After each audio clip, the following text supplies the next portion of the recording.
مسلمان کمیونٹی کا کہ نمبر آف مسلم جو جیلوں میں ہے بہت ہائی پاپولیشن اس ملک میں. دیکھو کم از کم 10-12 ہزار مسلمان جیل میں. یہ ٹیررزم ایکٹیویٹی کے لیے نہیں ہے, وہ جو چوری کرنا, فراڈ کھیلنا, کرمنل ایکٹیویٹی جتنے ہیں وہ مجھے بہت کنسرن کرتی ہے اس بات. میں ایک بتا دیتا ہوں, یہ ہمارے صاحب بہاب آدم صاحب بیٹھے ہوئے ہیں, یہ گھانا کے امیر جماعت احمدیہ ہیں, پاکستان میں پڑھے ہیں, اردو بھی بڑی اچھی بولتے ہیں, اس لیے اردو بھی ان کے سامنے اگر بولنی ہو تو سوچ سمجھ کے بولیں. تو یہ ان کے وہاں ایک ہمارے ہیں ہمارے پولیٹیشین, احمدی پولیٹیشین ہیں اور منسٹر ڈپٹی منسٹر بھی رہے ہوئے ہیں پیٹرولیم کے, ابھی بھی شاید پولیٹیشین ابھی بھی ہے نا, Ahmed still member of parliament. وہ کہتے ہیں ایک دفعہ میں بیٹھا تھا, ہمارے یہاں ڈسکشن ہو رہی تھی کہ جو ہماری جیلیں ہیں گھانا میں, ناٹ اونلی ان پاکستان یا یہاں ہر جگہ یہ حال ہے, گھانا میں ہماری جیلوں میں جو ڈائریکٹر جیل تھا وہ بھی اور جو منسٹر تھا وہ بھی اور اس کے سیکریٹری بھی بیٹھے ہوئے تھے, کچھ کمیٹی بنی تھی پارلیمنٹ کی کہ جرم کو کس طرح روکا جا سکتا ہے. وہاں بیٹھے ڈسکشن یہ ہو رہی تھی کہ ہماری جیلوں میں اکثر تعداد مسلمانوں کی ہے. بات سنیں ٹھیک ہے, اکثر تعداد مسلمانوں کی جیل میں. تو ہمارے طاہر صاحب, طاہر احمد نام ہے ان کا, کہتے ہیں ان کو میں نے کہا کہ زیادہ ڈیٹا لے کے آؤ, یہ دیکھو اس میں سے کہ ان 11% تو مسلمانوں کی پاپولیشن ہے اور احمدی بھی ہمارے کافی بڑی تعداد میں ہیں وہاں لاکھوں میں, کہ احمدی کتنے ہیں جیل میں. اور جو ساری انفارمیشن منگائی گئی پتہ لگا ان میں سے ایک بھی احمدی نہیں تھا, ایک بھی نہیں ہیں.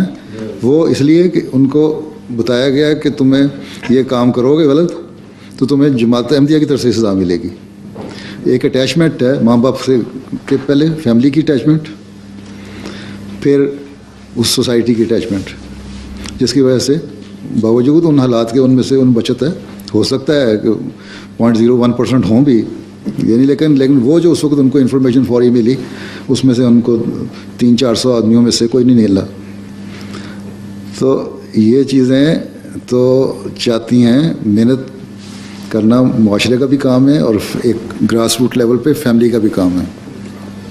اور یہ ایک اور پرابلم, لاسٹ پوائنٹ, یہ جو ڈیمونائزیشن ہے اسلام کی جو, and I read your works on that, اور جو رانگ پورٹریل ہے اس کا پریس اپنی پریس کے یہاں ہے. میں تو یہ میسج کرتا ہوں کہ اس ملک میں there is free press, we uphold the free press, but the free press must exercise the right with responsibility. تو یہ ڈیمونائزیشن ہز ہولینس آپ کا کیا اوپینین ہے, کیسے؟ I've got my own views but I'd like to hear your views on this. یہ جو wrong portrayal ہے, دیکھیں نا اس میں یہی تو ہم کہتے ہیں کہ یہ تبھی ایک تو یہ ہے کہ اسلام کو کیونکہ جانتے نہیں, اسلام کو سمجھتے ہیں کہ مولوی کو سب کچھ پتہ ہے, اس لیے وہ اس نے اسلام کی جو تعلیم دی اس نے اسلام کو ایک ہوا بنا دیا, ٹھیک ہے نا. اور اسلام ایک ایسا شدت پسند مذہب بنا دیا کہ بس ذرا سا تم نے چون چاں کی, باپ کے سامنے بولے تو تھپڑ مار دو, ماں کے سامنے کچھ کہا تو تمہیں بند کر دو. روزہ رکھوانا ہے, اسلام کہتا ہے کہ روزہ تمہارے ہاں روزہ ہاں یہ دیکھیں نا.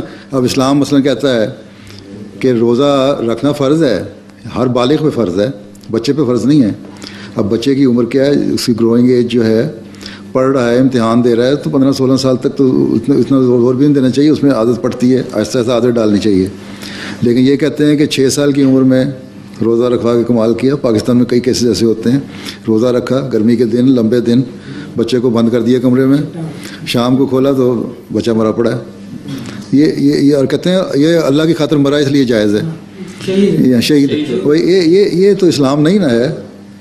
تو پھر اس کو اسلام کو آپ لوگوں نے جو لیڈر ہیں نا سارے بیٹھے میرے سامنے, صحیح اسلام پیش کریں دنیا کے سامنے. میں تو کہتا یہ جو رسپانسبلٹی ہے نا ہر مسلمان کی, یہ ان اخبار والوں کی ذمہ داری, آپ لیڈر ہو یا آرڈنری آدمی ہو, وہ بہت responsibility rest with every one of us کہ ٹرو پورٹریل اسلام. بالکل. اور سم ٹائم مس انڈرسٹینڈنگ کے لیے یہ پرابلم اکٹھے ہو جاتی ہے. اسلام تو جتنا کھلا اور نرم مذہب ہے اتنا ہے ہی کوئی نہیں. اس نے ہر مذہب کو کہا ہے کہ آؤ ایک بات پہ ہم جو ہماری مشترک ہے اس پہ ہم اکٹھے ہو جائیں ہیں, اور وہ اللہ تعالیٰ کی ذات ہے. اللہ تعالیٰ تو ایک ہے نا. ایک زمانے میں جب ہندوؤں اور مسلمانوں کو بڑی سخت, انڈو پاکستان ایک تھا, ایک دشمنی یہاں پیدا ہو رہی تھی, تو ہمارے جو بانی ہیں جماعت احمدیہ ہیں جن کو ہم مسیح موت مانتے ہیں, انہوں نے ایک کتاب لکھی.